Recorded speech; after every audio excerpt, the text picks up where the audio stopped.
Hello everyone. Nagarjuna और उनकी प्रसिद्ध कविता बादल को घिरते देखा है पर आधारित ये 50 वस्तुनिष्ठ प्रश्न आपके सेमेस्टर 4 के छात्रों के लिए क्वेश्चन बैंक का काम करेंगे। व्याख्या तो सब पढ़ते हैं लेकिन टॉप वही करता है जिसके ऑब्जेक्टिव सही होते हैं। आज के वीडियो में हम बाबा नागार्जुन और उनकी कविता बादल को घिरते देखा है कि 50 सबसे महत्वपूर्ण प्रश्न देखेंगे। चलिए अपनी तैयारी को परखते हैं। सबसे पहले भाग 1 में कवि नागार्जुन का परिचय, उनसे संबंधित कुछ ऑब्जेक्टिव्स है। पहला क्वेश्चन है हमारा, नागार्जुन का वास्तविक नाम क्या था? वैद्यनाथ मिश्र। नागार्जुन का जन्म कब हुआ था? 1911 में। नागार्जुन का जन्म किस राज्य में हुआ था? बिहार। मैथिली भाषा में नागार्जुन किस नाम से लिखते थे? यात्री। नागार्जुन को किस नाम से पुकारा जाता है? आधुनिक कबीर। नागार्जुन ने किस धर्म की दीक्षा ली थी? बौद्ध धर्म। नागार्जुन किस काव्यधारा के प्रमुख कवि हैं? प्रगतिवाद। नागार्जुन के उपन्यासों में सबसे प्रसिद्ध कौन सा है? बलचन्मा। युगधारा काव्य संग्रह के रचयिता कौन है? नागार्जुन।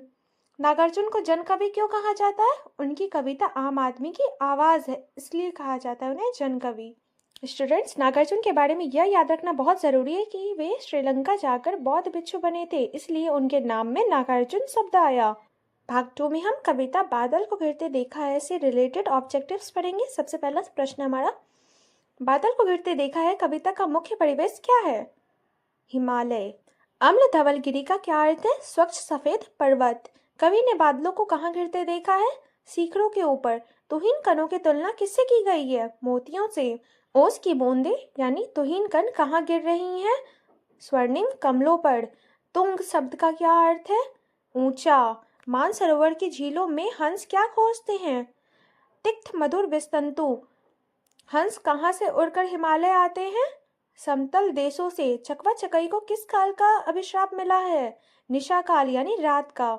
चकवा चकई कहाँ प्रणय कलह करते दिखाई देते हैं? शैवालों की हरी दड़ी पर। कस्तूरी मृग की नाभि से क्या निकलता है? उन्मादिक परिमल यानी सुगंध। कस्तूरी मृग अपने आप पर क्यों चिढ़ता है? क्योंकि उसे सुगंध बाहर नहीं मिलती, जबकि वो सुगंध उसके अंदर ही है। नागार्जुन ने धनपति कुबेर की नगरी किसे कहा है? अलका को। नागार्जुन ने कालिदास के किस पात्र का उल्लेख किया है? मेघदूत। कवि के अनुसार मेघदूत क्या था? कवि कल्पना। यहाँ कवि कालिदास पर थोड़ा व्यंग्य करते हैं। वे कहते हैं कल्पना अपनी जगह है पर असलियत कुछ और ही है। 26 नंबर है, झंझानेल का क्या अर्थ है? तूफानी हवा यानी आंधी। कैलाश के शिखर पर बादलों को किससे भिड़ते देखा गया है? झंझानेल यानी आंधी से। किन्नर किन्नरियां कहाँ रहते हैं? देवदारू के वनों में। किन्नर किन्नरियों की उंगलियां किस वाद्य यंत्र पर फिरती हैं? बंसी। किन्नर किन्नरियों के पात्र में किन्नर किन्नरियों के पान पात्र किससे भरे हुए? द्राक्षासव यानी शराब से। किन्नर किन्नरियां किन छालों पर पलथी पाड़े बैठे हैं? मृग छालों यानी कस्तूरी मृग पर। सोनित शब्द का अर्थ क्या है? लाल। किन्नरों ने अपने कानों में क्या लटकाया है? कुवलय यानी नीलकमल। बालारुण का अर्थ क्या है? उगता हुआ सूरज। कविता में प्रणय कलह का क्या अर्थ है? प्रेम भरी नोकझोंक। नागार्जुन ने इस कविता में हिमालय के किस रूप का चित्रण किया है? यथार्थ और सुंदर। सतदल का क्या अर्थ है? कमल। किन्नर किन्नरियों की आंखें कैसी हैं? मदिरा रुण यानी नशीली या लाल। हिमालय की घाटियों को कैसा बताया गया है? दुर्गम। बादल को घिरते देखा है में कौन सा गुण प्रधान है? प्रसाद। कविता में निधात शब्द का क्या अर्थ है?